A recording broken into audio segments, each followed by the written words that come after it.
we are leaving a living legacy. Don't wait till you die in terms of your legacy. We actually leave a living legacy. We are creating one moment by moment. The words that we speak, how we speak them, when we speak them, whether we say them at all, how we act, all of those things leave a living legacy. So just think of the simple word thank you, and just listen to the different legacy that we are leaving if we speak them in this way. Oh, thank you. That's really brilliant. Thank you, thank you, thank you. It's wonderful. Thank you. Welcome to your new podcast, Optimum Ideation, with the host and Bridges. Idea interviews. The best of human ideation. Everyone has a superpower. But times are hot. Many are in the darkness of their own mind, in need of a helping hand. Helping others to become whole. Our sponsoring brands: third-party people, NFT fashion, TGC fashion. Enjoy the show with today's guest, Gina Gardiner. Welcome everybody to the Optimum Ideation Podcast. And today's guest is a round two with Miss Gina Gardiner. We had such a fun time on the first round, learning who she is and how she got to where she's at now, that we figured that we would invite her back and maybe dig into some off general questions and pick her brain about a lot of the things that people think about, but nobody's really talking about. Welcome back, Gina. Oh, thank you very much for inviting me back on the show. I'm thrilled to be here. So glad to have you. Well, let's kind of dig in. I think we've got a handful of questions here that I think you'd be great at providing some fun answers to. I'll do my best. It is our belief that people that care enough to change the world into a better place for others have had a dance with death, traumatic life, or been held underwater for too long by the machine. How can we not let ourselves down and become a more complete human being? I think it's really important to recognize that you don't need to have to dance with death or have a traumatic incident to become aware and conscious of yourself as a holistic being, including a spiritual being. But it is true that many people who wake up to the fact that there's more to life are brought to that view because the universe has started off by giving them just a little nudge, and they've not listened, and then they've been given a slap and then a kick up at the bottom, and then finally, like me, fallen down a mountain, or they've been very poorly, or they've lost somebody close to them, or there's been some sort of trauma. But I think that hindsight is the only 20/20 vision. It's the only exact science. We can look back and say, that's what happened. And sometimes we can say why. But I think the thing for me, and the thing that I hope that I can help people do, is use my hindsight to help them short circuit the system. And that talking to people who've been through those life-changing experiences and who have recognized what's really important in life through that experience can share how they have woken up and why that's important and how they've done it, and save people being slapped, kicked and falling off a mountain because they've listened. And so one of the questions that I think is really helpful for any of us to ask is, what's the advice we would give our younger self? That's the hindsight that if you're asking other people, you don't have to just rely on your own experience and expertise. You can actually tune into other people. Now, it's important to recognize whether it resonates with you, but you've got to be truly honest. Sometimes it doesn't resonate with you because you don't want to hear it, because it means you've got to do something differently. But if you really authentically tune in and think, is this right for me? You can save yourself a whole lot of trouble. Yeah, so many people, they're just not they're not ready to change. They're not ready to accept a different universe for themselves.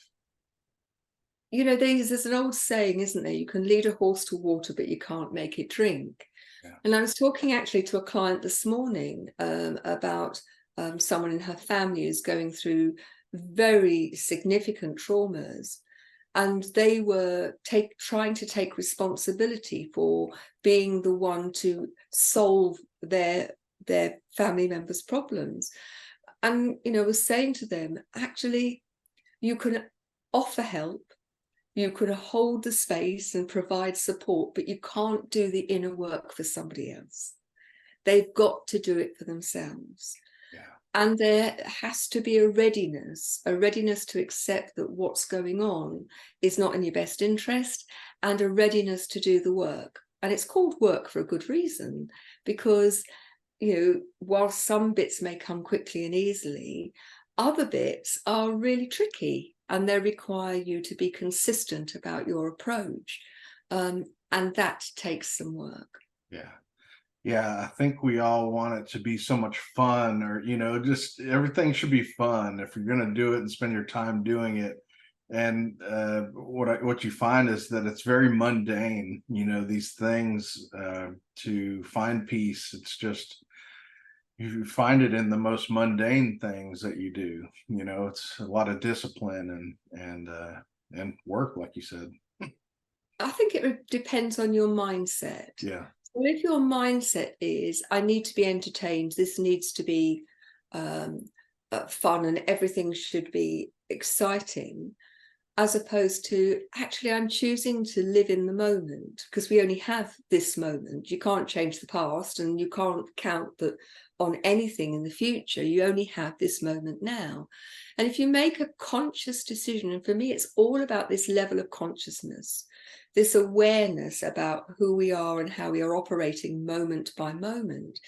If you decide in that moment that even though there are difficult things happening, I'm going to be grateful for the things that are good for me, for example, or I don't like doing the washing up or taking out the rubbish. However, I feel very lucky that I've got a sink and I've got running water, and I'm going to make the best job of it, and I'm going to do it with good grace.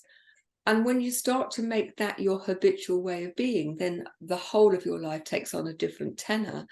And you can choose to be happy even when it isn't exciting. That doesn't mean to say if you've got a life that you consider boring all the time, that you don't want to take steps to change it. That's something different.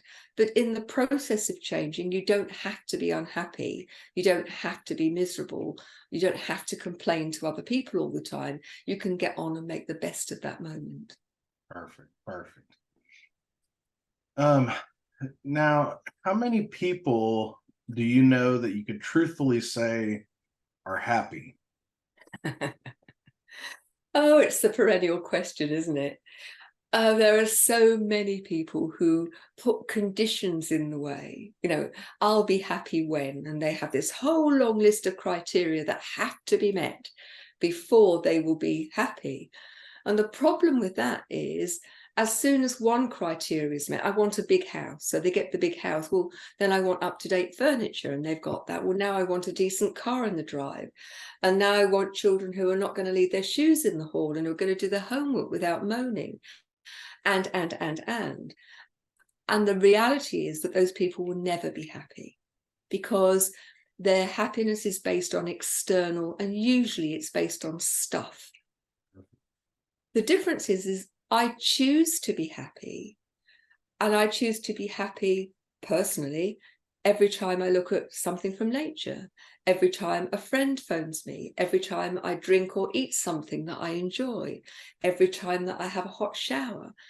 I look for opportunities to be contented and happy. And because of that, I see the world through a much more optimistic and happy lens.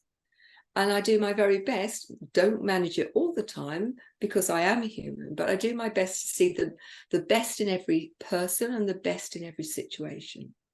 And the interesting thing is that when you do that, when you realize that happiness is based on what's going on the inside, not the external things in life, then life takes on a completely different feel.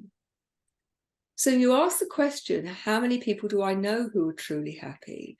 And the number in the Western world particularly, I think, is quite small, because we are guided by adverts and social media and the people we know and our parents very early on to equate happiness with being wealthy.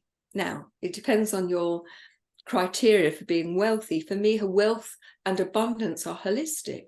They're about health. They're about having a positive mindset, about enjoying this moment, about learning from the past and not making the same mistakes, about having enough. And when they've done studies on happiness, the interesting thing is that many people in the underdeveloped world have had much higher happiness scores than people in the developed world. However, if you think about Maslow's hierarchy of need, what everybody needs in order to be happy is those first levels of need, to have enough to eat, to be warm, to be safe, to be secure. Those things have to be in place in order for people to be happy. But people who are in a community where there is a real sense of community and people helping one another and supporting one another, people are much more likely to be happy. And again, in the Western world, we live in a very fragmented society where many people are lonely. And I think you've got to work very hard at being happy if you are on your own and lonely. You can be on your own and not lonely and very happy. I'm one of those. But if you are feeling lonely, that tends to take over. So a sense, having enough, having your basic needs satisfied, having a sense of community and belonging are going to make you feel happier. And then actively choosing to be happy every time these things happened, rather when this and this and this and this and this is satisfied. What a great answer. I'm so glad I got to ask you that. You answered it perfectly. And I like in the beginning where you said, you talk about adverts or advertising. And I feel like, I wasn't really raised on TV too much, but, for those that are, or, even the radio, we are all programmed by these things. And then eventually the people that are, partaking in all this, we're programmed by these things to always have a want or a need for something more, and it's just exponential, as times pass by, or I've grown older up in this mass media world, and it's only going to get more and more. So it's just like a constant want and need for more. And you have to recognize it, or else you get lost in it, I feel like.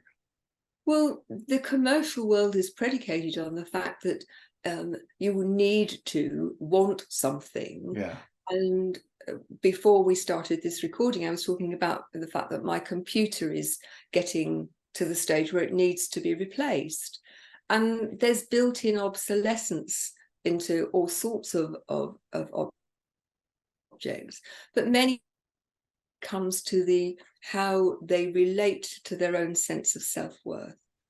And I think so many people, they equate their self-worth to their bank balance, or to the size of their house, or to material things. And in a wish to feel better about themselves, they gather more and more and more stuff, but it doesn't make them feel better. And so people anesthetize themselves with food, with alcohol, with non-prescription drugs, with shopping, with sex, with, a whole sort of things, because they are unhappy, when the reality is they're unhappy because it's all about the external. And, I'll keep coming back to it. We have to do the deep dive inner work on ourselves in order to be consistently happy. But there are ways to do it. And, I've got one little exercise that I give my clients to do, and it makes them smile. And it's starting off the day with the penguin dance. And the penguin dance is you're lying in bed and you hold your hands, you clasp your hands at your waist, and you flap your elbows as a bird would flap. And if you can't feel the nails of the sides of your coffin, it's a new day and I choose to be happy. And so it starts the day with a smile. Now that might seem very trite and very silly, but when you smile or when you laugh, you release all of the hormones, which are the feel-good factor. So oxytocin, and a whole range of other hormones which actually relieve stress, make you feel good. And if you're going to start the day on a smile, then it's a pretty good way to do it. So I think looking for ways to help yourself feel good. Exercise is another great antidote to stress. And stress is one of those things that kills happiness. And I think we live in a world where it's incredibly stressful. And the stress is generated not only from the externals, if you're not doing this or being that, then there's something wrong. We live in a profits-driven economic climate. I hope we're moving to a purpose-driven economic climate, but it's a slow process. So if you're always driven by needing to have more stuff, you're never going to have enough. If you work on the premise that I'm the common denominator, I take into every moment of every day. So I'm going to invest in me. I'm going to invest, and maybe having someone help them find that sense of who they are when they are being authentically, genuinely their best selves. And we are each unique, amazing human beings. There's 8 billion people on the planet, but we're all different. And so it's important that we own who we are, wobbly bits and all, and do the work to help ourselves feel happy rather than expecting somebody else to do it. It's not their responsibility. We need to take radical responsibility for our thoughts, our emotions, our words and our actions. And when we do that, then being happy is much easier.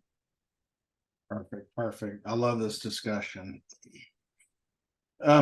So what is the truth of our existence, humans, as far as you understand it? I believe that we are here to learn. I think the whole of our life is an opportunity to learn, to grow, to evolve, to be a better version of ourselves. And so today's best version of self is the foundation for the next best version of us.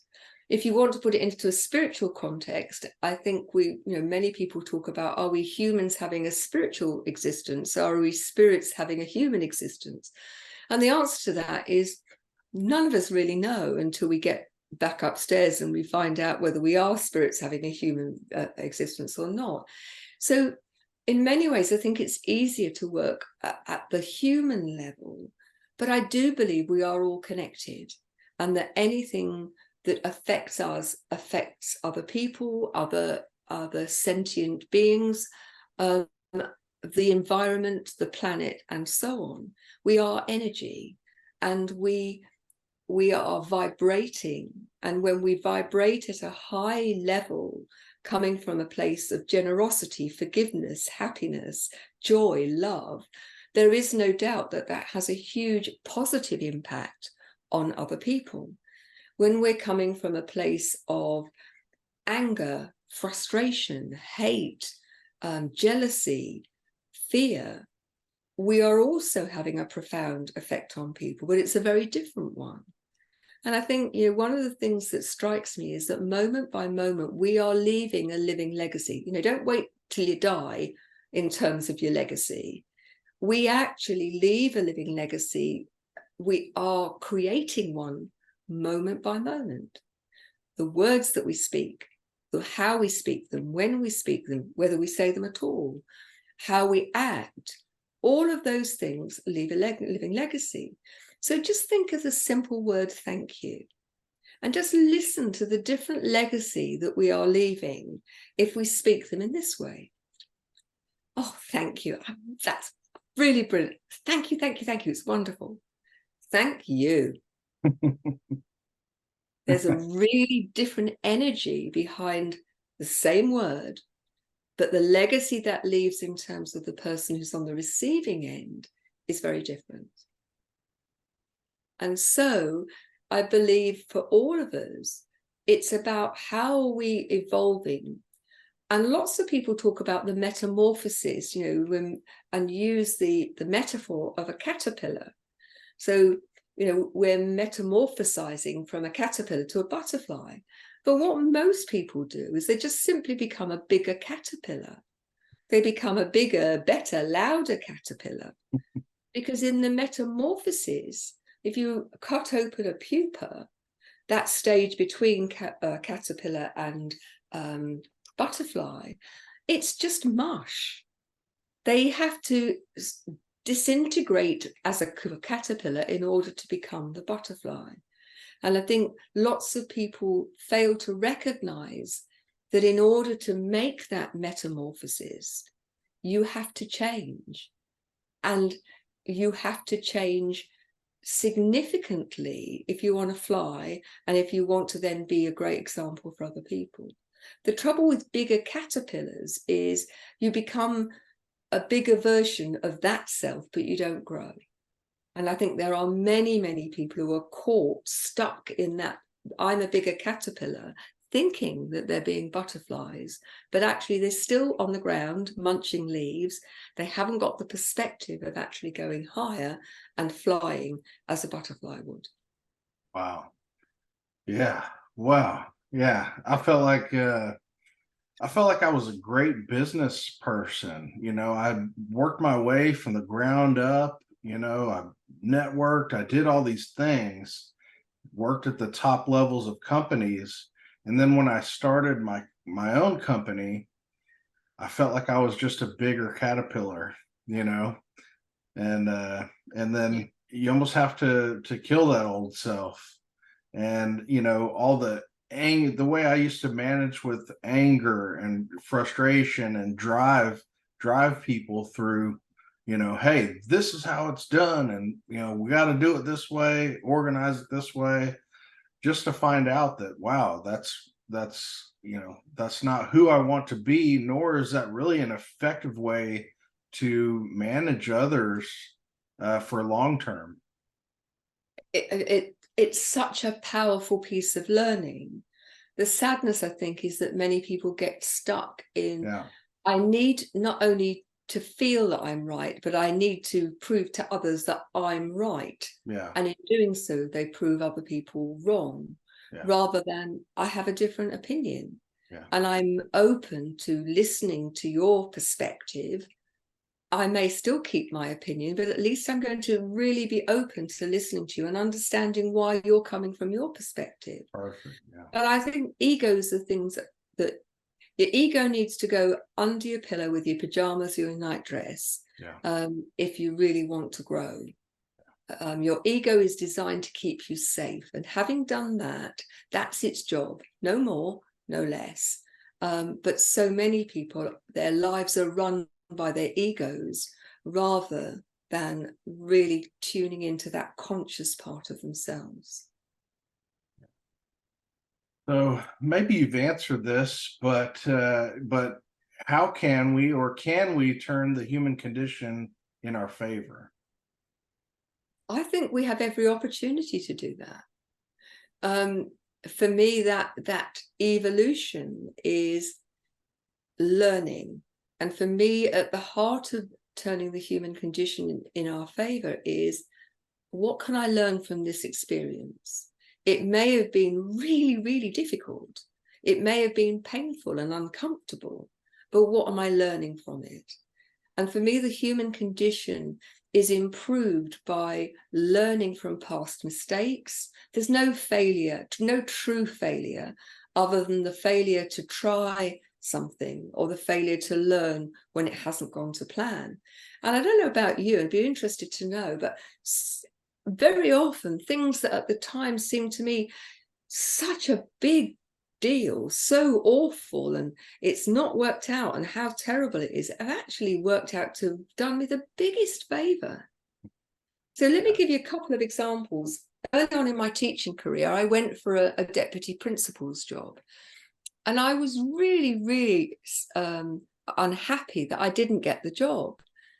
I didn't know the principal very well, and I met the person who got the job 6 months after they had done, and I realized what a lucky escape I'd had, because the principal was a bully. He didn't make consistent decisions. He didn't give the deputy principal any space to grow, and I would have been very unhappy. As it was, I then got a deputy principalship with a great principal, was with him for a year. He sadly died. I then became the principal. Fate has a way, I think, of giving us the lessons that we need. And the second example I'd like to use is becoming physically disabled. Yeah. Now, most people would find that incomprehensible, that I see that as a gift. But it's out of that situation that I created a way of being a leader and developing leadership, which has sustained my work over the last 35 years. Would I have done it if I hadn't become disabled? Well, I'd like to think so, but I am honest enough to know that it was necessity that created a way of being that probably wouldn't have happened certainly in the same way. And I think that the learning that whatever life throws at you, however hard it may be at the time, there are opportunities to learn if you look for them. And sometimes you have to look pretty hard, but they are there. And I think the other strand to the human condition is recognizing that when you make the decision that you want a life of which service to others is a big component, then the human condition becomes much clearer and much easier. Yeah. Because I do believe our sense of purpose is so much about, yes, leading ourselves first. That goes without saying. And, and it may be that enjoying the nice things in life is part of what gives you that sense of enjoying the human condition.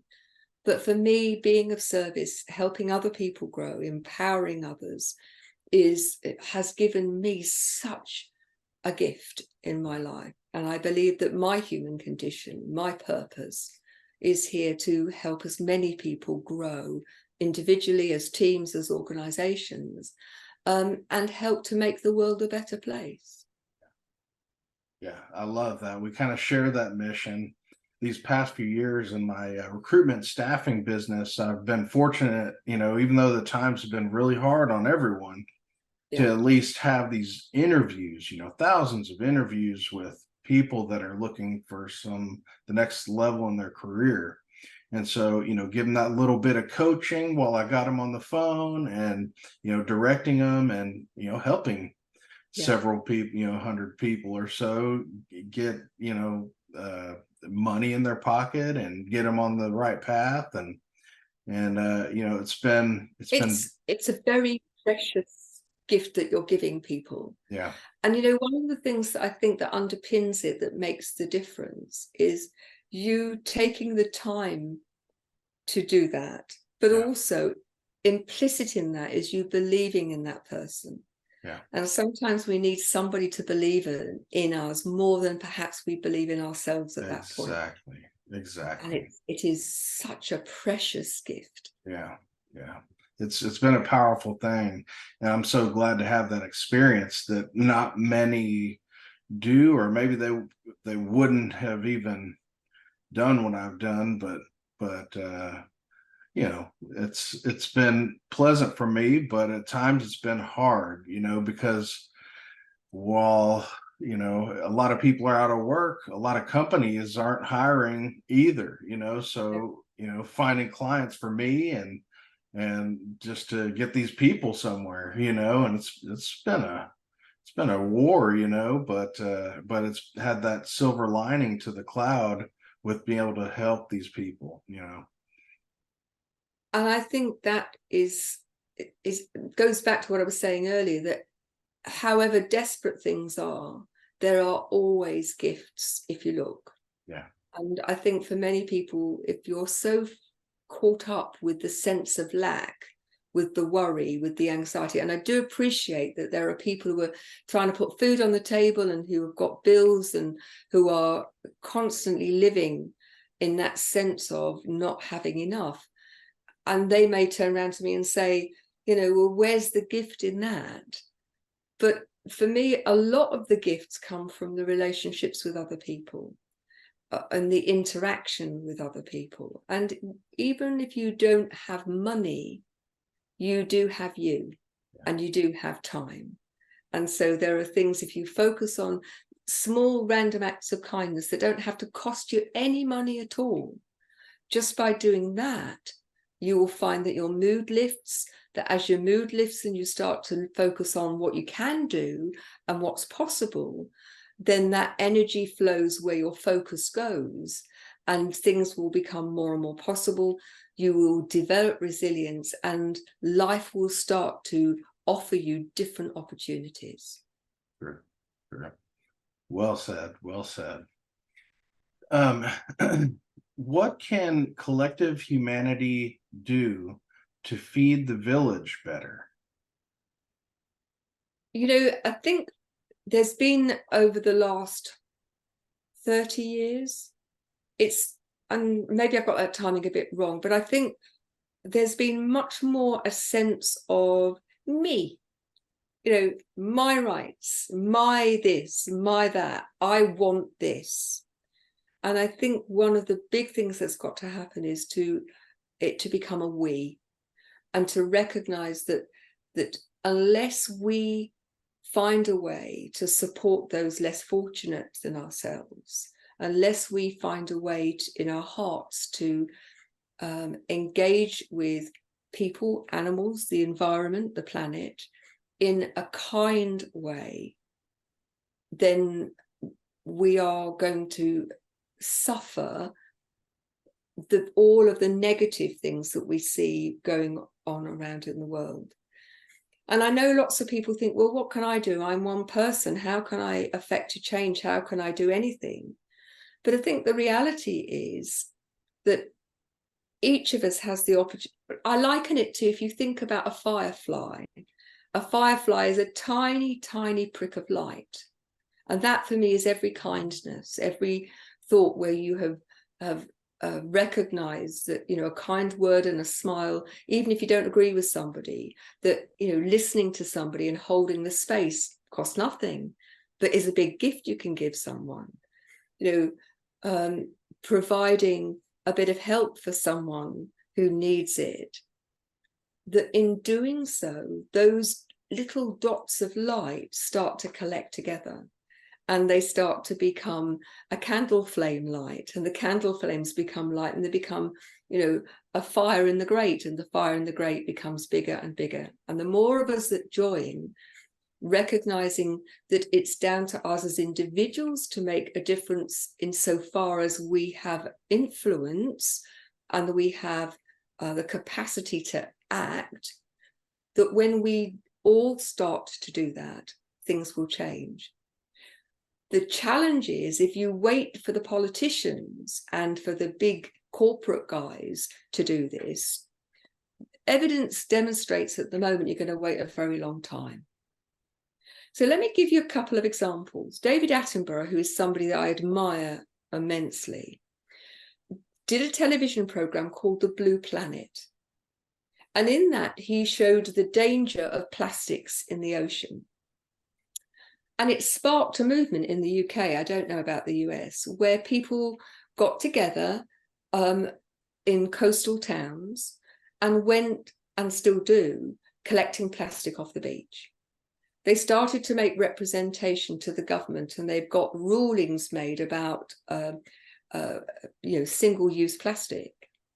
They started to really create reform, but that started at a very local level with people at seaside places saying, yeah, we don't want plastics on our beach, so come on, let's have a litter party, and getting the school kids involved and making it something where they couldn't affect what was in the ocean, but they could do their little bit to stop more going into the ocean in their little patch. Yeah.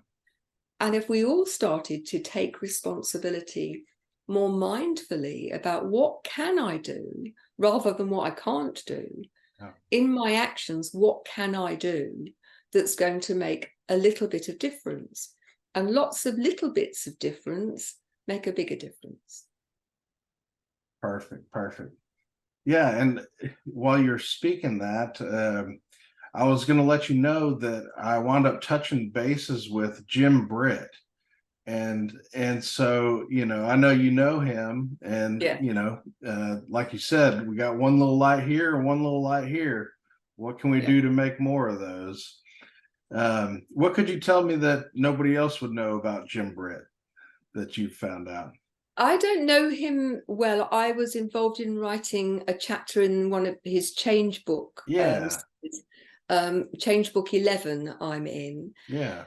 He is someone who has great charisma, and he could use that in a number of ways. He could use that in a wholly selfish way if he chose to. He, so far as I know, is a man of great financial means, but he also chooses to be philanthropic and to do things in a way that's going to make a difference to other people and to the planet. Does that mean that he wears a hair shirt and that he doesn't have a nice house and a nice car? No, it doesn't. But ultimately, it's not wealth in itself that makes the difference. It's what you do with it. Exactly. And so, wealth can be the Midas touch, where you've got your wealth and it's all mine and, I'm going to protect it. Or you can use that wealth to actually make a positive difference. That's everybody's choice. Yeah. Perfect. Are there health tricks, skills, techniques, nutrition, supplements that increase our capacity to learn? Optimum Health makes a huge difference in terms of our capacity to learn. There's no doubt about that. And so eating well, and by eating well, I mean having variety. The more colors that you have in your plate, beige is something you should get rid of from your plate. Processed food, if you read the ingredients and they sound as if they've come out of a laboratory, don't eat them. If, minimize the number of I heard them called ping meals, microwave meals, yeah, that you have. Learn, if you don't already know, learn to cook and cook from scratch and use good, wholesome ingredients, the best ingredients that you can afford, and cook it without chemicals. So eat well, reduce the level of sugar. It's about balance, alcohol in moderation. For me, no recreational drugs. I don't think they add anything. I think, somebody said, treat your body as a temple. And I think, putting stuff in your body that's not naturally supposed to be there is not a good idea. So if you want optimum health, you're not going to smoke. You're not going to use recreational drugs. You're going to hydrate properly, and you're going to hydrate with water. I went on an Anthony Robbins course, Life Mastery, in 2006. And until that time, I used to drink a lot of Diet Coke. I haven't touched a drop since then, because I looked at some of the research that was shown to me about aspartame, for example. And now in the UK, just this last week, they are now saying it could be carcinogenic. Yeah. I've worked with a lady called Jane McClellan, who has written an amazing book, How to Starve Your Cancer. There's a huge correlation between diets of processed food and lots of sugar and our predisposition to develop cancer or type 2 diabetes. Many of the very nasty diseases could be avoided by lifestyle. And if you think of the huge magnification of the numbers of people who've got cancer.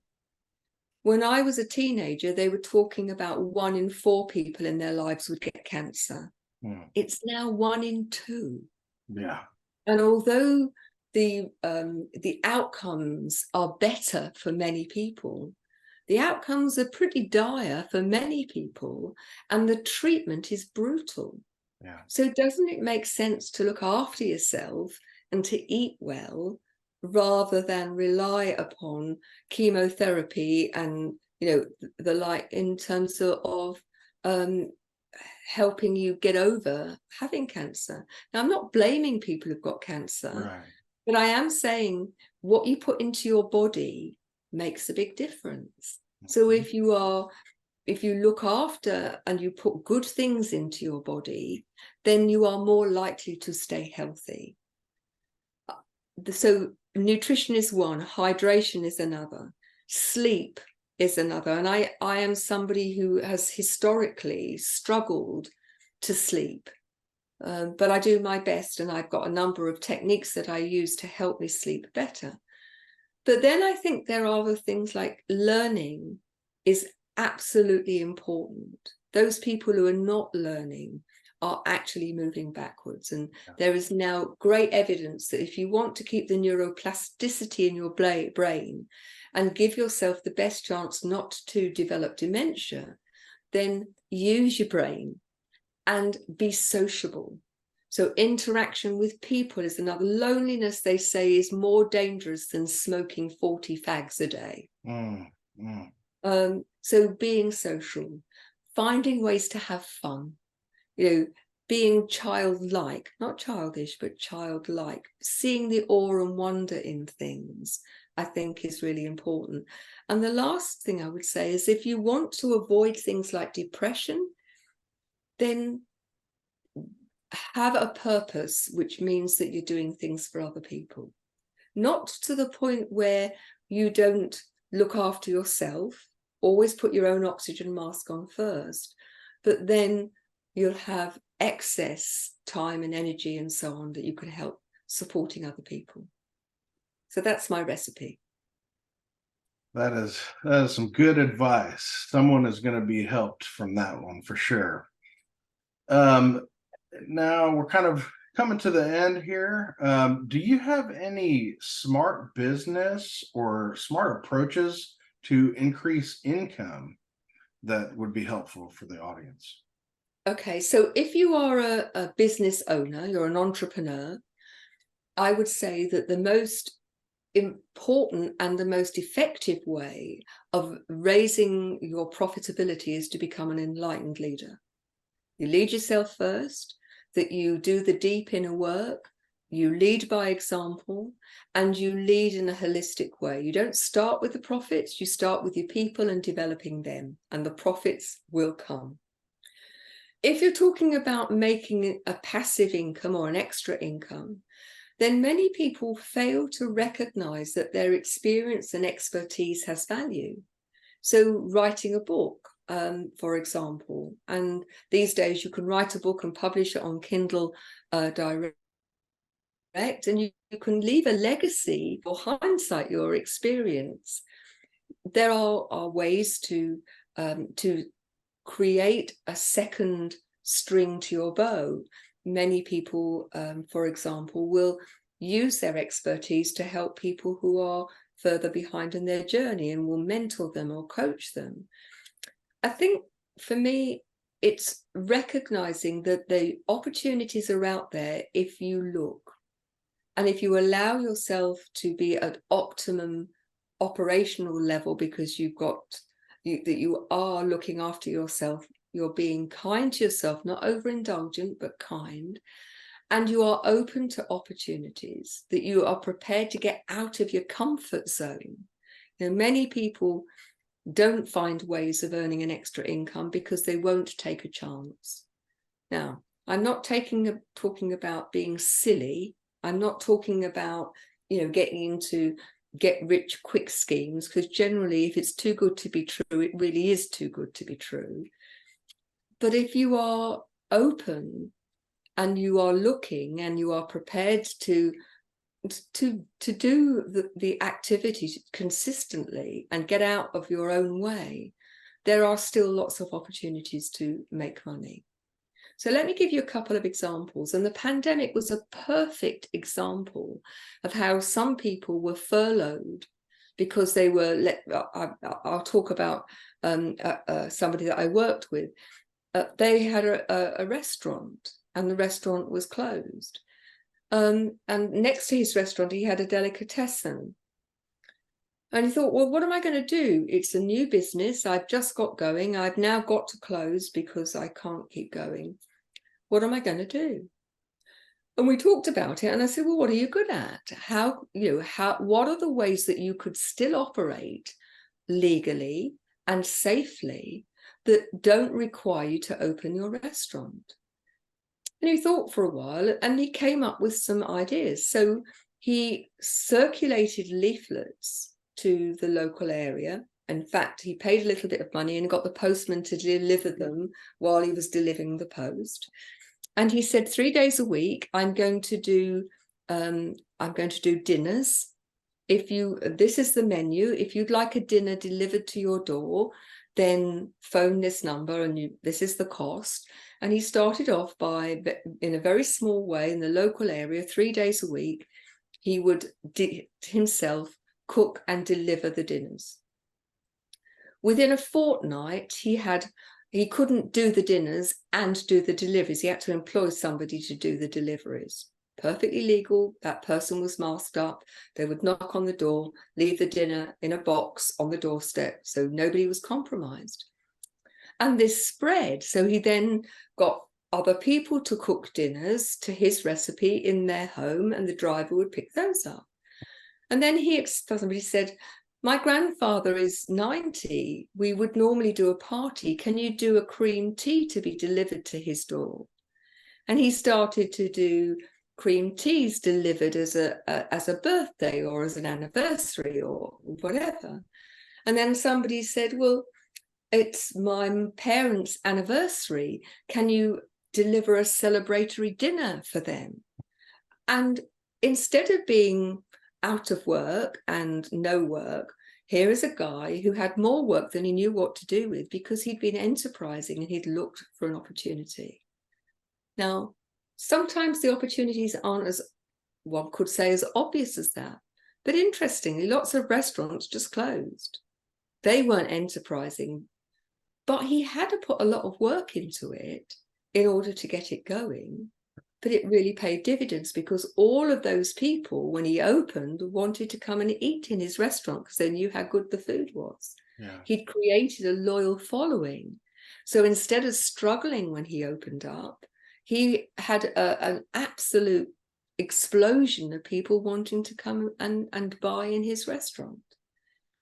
So this is very much about mindset, focusing on what you can do and what's possible, but realizing you don't know what you don't know.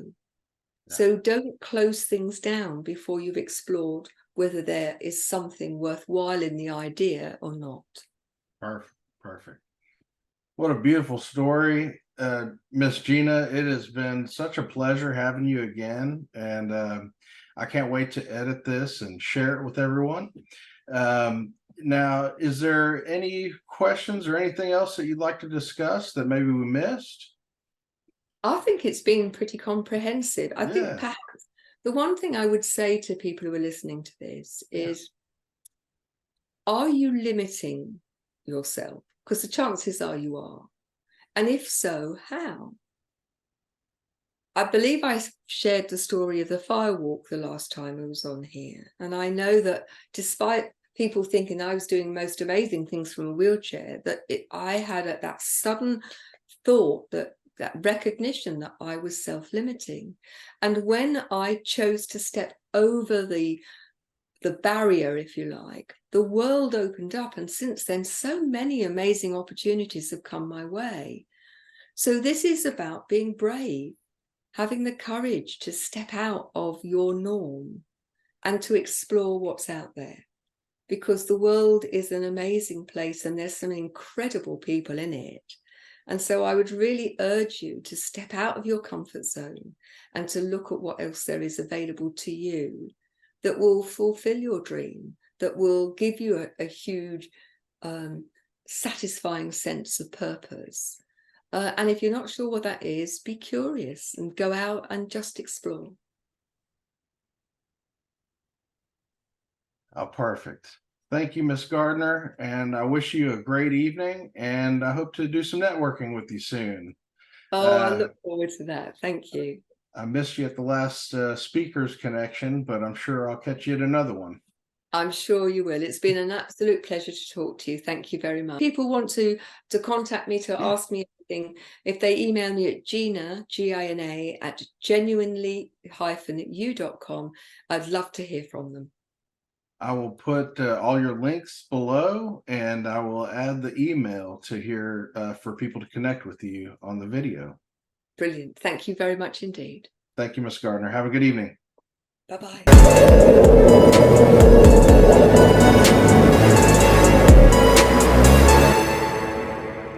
Third-party people production.